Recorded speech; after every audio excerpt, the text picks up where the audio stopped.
साधारण 1988-89ची घटना आहे। मी एका हॉस्पिटलमध्ये मेडिकल ऑफिसर म्हणून काम करत होतो। रात्री 11-12ची वेळ असेल।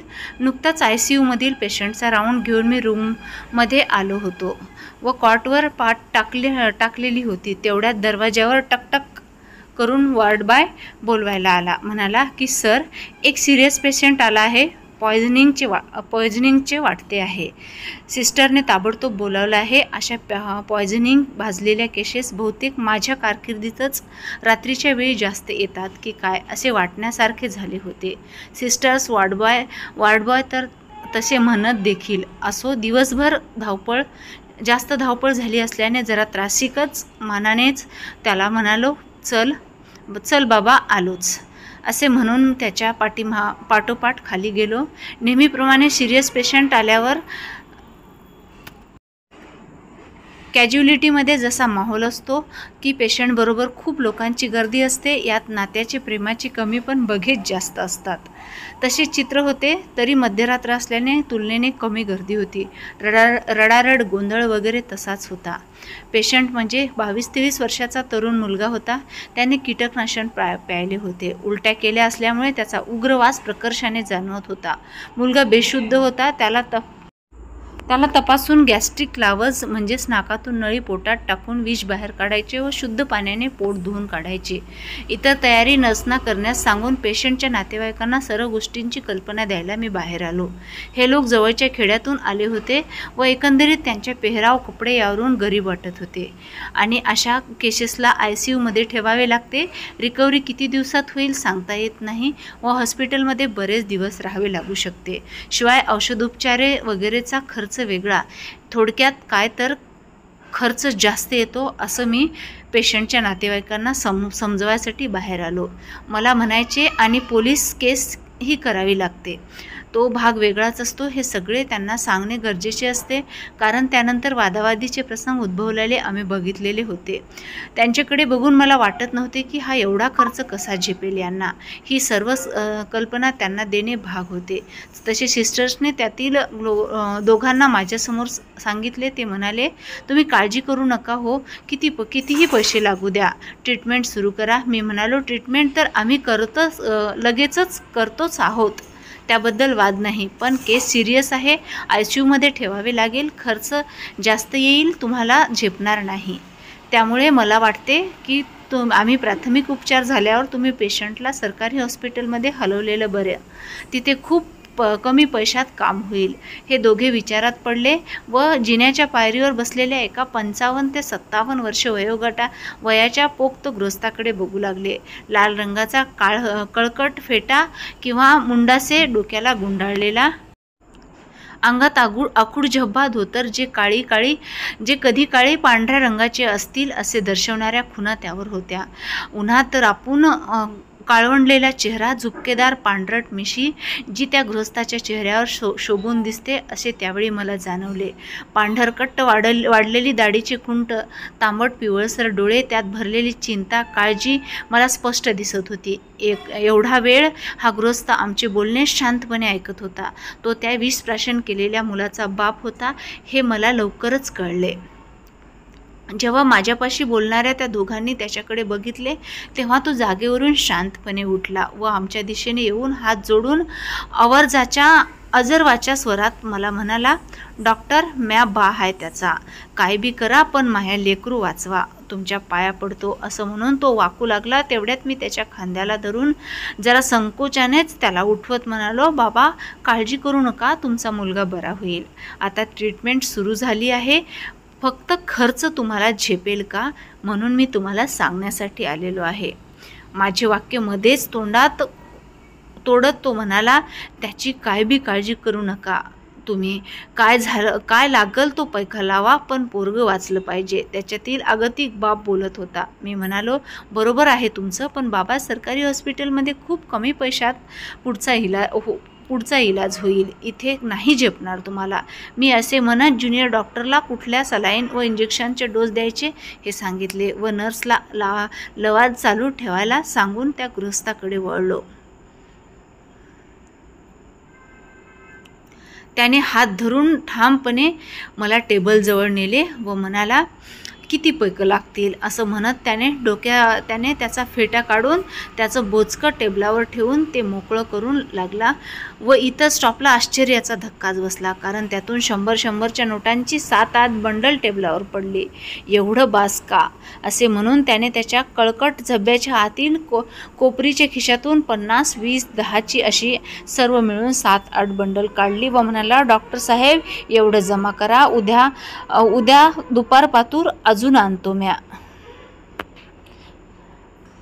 पण माझ्या पोराला वाचवा. मित्रांनो, माझी व इतर स्टॉपची काय अवस्था झाली असेल प्रसंग डोळ्यासमोर आणून कल्पना करा. आता एवढे पैसे त्याच्याकडे कसे, कोण होता तो, या विस्तारात मी जात नाही. 1 मिनिट मी निशब्द होतो. काय बोलावे, कसे रिॲक्ट करावे मला काहीच कळेना. एक क्षण पैशावर नजर व दुसऱ्या क्षणी त्या पित्याच्या चेहऱ्यावर वळली, पण त्याच्या चेहऱ्यावर किंवा डोळ्यात मला कुठलाही बडेजाव अथवा पैशाचा माज कुठेच दिसत नव्हता. त्यावर तेच सुरुवातीला होते तसेच भाव होते. आता मला शरम वाटत होती. आत्मग्लानीने मी पश्चातापग्रस्त झालो होतो की अरे आपण काय केले. केवळ त्यांचे बाह्यरूप, कळकट कपडेच आपण बघितले. त्याच्या आत असलेल्या प्रेमळ मुलासाठी सर्वस्व लुटवणारा बाप दिसला आपल्याला का नाही दिसला आपल्याला. व्यवहाराच्या जगात एवढ्या का बोथट होत चालल्या आहेत आपल्या भावना. माणुसकी लोप पावत चालली आहे हे म्हणतात, हेच खरं आहे का. अशा प्रश्नाने काहूर माझ्या डोक्यात उठले होते व त्यांची उत्तरे मी शोधण्याचा प्रयत्न करत होतो. अस्वस्थ होतो तेवढ्या डॉक्टर साहेब असे या गृहस्थाच्या आवाजाने मी भानावर आलो व स्वतःला सावरत म्हणालो, ठीक आहे बाबा, हे पैसे परत नीट ठेवा व सकाळी बिलिंग सेक्शनला जाऊन ॲडव्हान्स लागतील तेवढे भरा.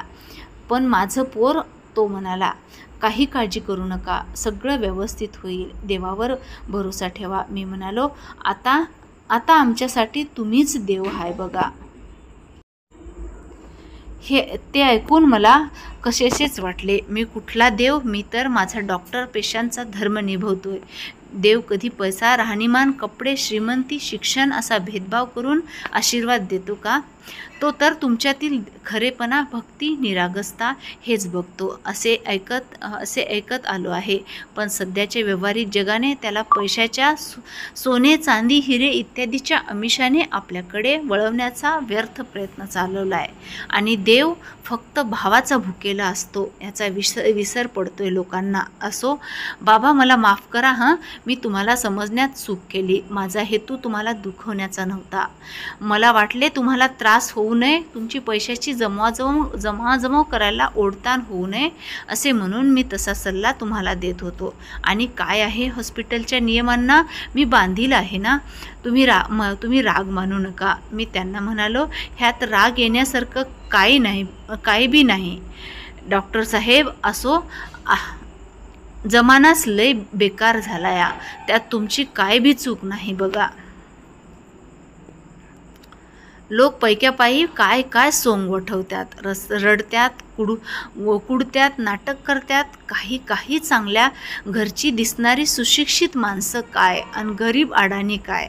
काम सरलं की पैसा देण्याच्या वक्ताला लय काचकूच करतात. डॉक्टरवर, हॉस्पिटलवर नाही ते आरोप करतात, राडाबी करतात आणि त्या वक्ताला ते विसरतात की अरे ह्या माणसानेच तर रात पाहिली नाही, दिस पाहिला नाही, तहान पाहिली नाही, भूक पाहिली नाही आणि आपला जीव वाचवला. हे सर्व ते विसरून जातात. त्याच देव माणसावर तुम्ही असे सापाप्रमाणे उलटतात का रे बाबा. हो, जाऊ द्या साहेब, हेच तर कलियुग आहे. पण समजे तसे नसतात बरं. आणि साहेब, एक गोष्ट म्या तुम्हासनी लहान तोंडी मोठा घास घेऊन सांगू का साहेब, कुणाच्या बी बाहेरच्या दिखाऊपणावर विश्वास नका ठेवू आणि वंगाळ दिसण्यावर लगाचीच शक बी नका करू साहेब. पण तुम्ही नका मनाला लावून घेऊ. त्या अशिक्षित माणसाने केवढा समजूतदारपणा दाखवला होता. मला स्वतःशीच विचार करायला भाग पाडलं होतं. हे तो कुठल्या शाळेत शिकला नसला, पण ह्याच व्यवहारी जगाच्या अनुभवाच्या शाळेत जे उन्हाळे पावसाळे त्याने पाहिले होते त्यातच तो हे शिकला होता व आज ते ज्ञानामृत त्याने मला पाजले होते. त्याचे बोलणे ऐकून संत गाडगेबाबांचे त्याच्याच भाषेत वंगाळ रूप माझ्या डोळ्यासमोर आले. मी मनोमन खजील होऊन त्या दिवशी मनाशीच ठरवले की पूर्ण जाणून घेतल्याशिवाय केवळ बाह्यरूप बघून कुणाबद्दलही बरे किंवा वाईट मत बनवायचे नाही. आणि त्या दिवसापासून मी माझ्या डॉक्टरी पेशाला आवर्जून इमानदारीने पार पाडत राहिलो. Sir, patient is required better now. Responding to treatment. Junior डॉक्टरच्या आवाजाने माझी विचारांची माळ तुटली. That's good. बाबा धोका टळलाय. त्यांच्या खांद्यावर हात ठेवून मी म्हणालो. आता मला त्या कळकट कपड्यावर हात ठेवायला कुठलाही संकोच वाटत नव्हता. त्याच्या चेहऱ्यावर पसरलेले समाधान मला खूप सुखावून गेले. मी आत पेशंट बघायला गेलो, पण आज अपरिहार्यता म्हणा की जाणतेपणाने म्हणा, जे माझ्याकडून झाले त्याने माझ्या कानात संत कबीरांचा दोहा मात्र ऐकू येऊ लागला.